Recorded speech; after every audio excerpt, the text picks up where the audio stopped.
Hi, this is my video tutorial on how to use MoonZoo in the classroom. MoonZoo is part of a larger universe of packages, part of Zooniverse.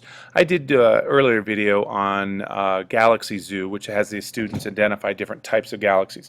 This one, the students will be identifying craters on the moon.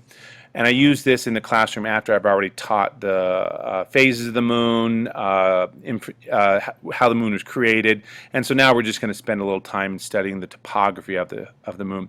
It is something you need to log into. You'll need to create an account, but once you've created an account, it's good for all the Zooniverse packages. So to start, we click here on Craters. Now I've already logged in, and you're brought up this page. Now this page is going to give you a random picture of the moon, and it's your job is to identify the craters. Now the crater tool is already selected, and what you do is you just find a crater and you can click in the very center of it and you drag it to the right size. You don't want to select any craters that are actually smaller than the tool. So this one looks a little small there. This one could be a little bit bigger there. And so when you've identified all the ones, you can go ahead and click Submit. Now here we have boulder, so I'm not seeing any crater. So I'm going to go ahead and skip that one. Here's a crater right here we can select. A little bit larger. There we go.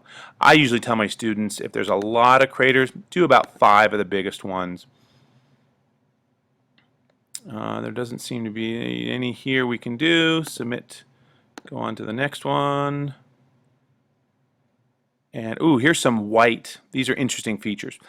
These are called white craters. So what you do here to identify those, you click the Interesting Features tool. Now this is a box, so you just go up to the upper left-hand corner and you can pull it up, and it's asking you what is it. It's a crater, and that's fresh white crater. So now you can do that. Here's a typical crater. So I'm going to go back here and identify this one here.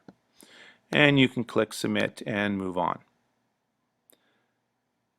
And here's some more white features. You can go ahead and identify these features. Now if a crater is kind of odd shaped and you can't quite get it in, it doesn't fit, you can click this tool here again, and now these little handles pop up and you can size it however you think should fit.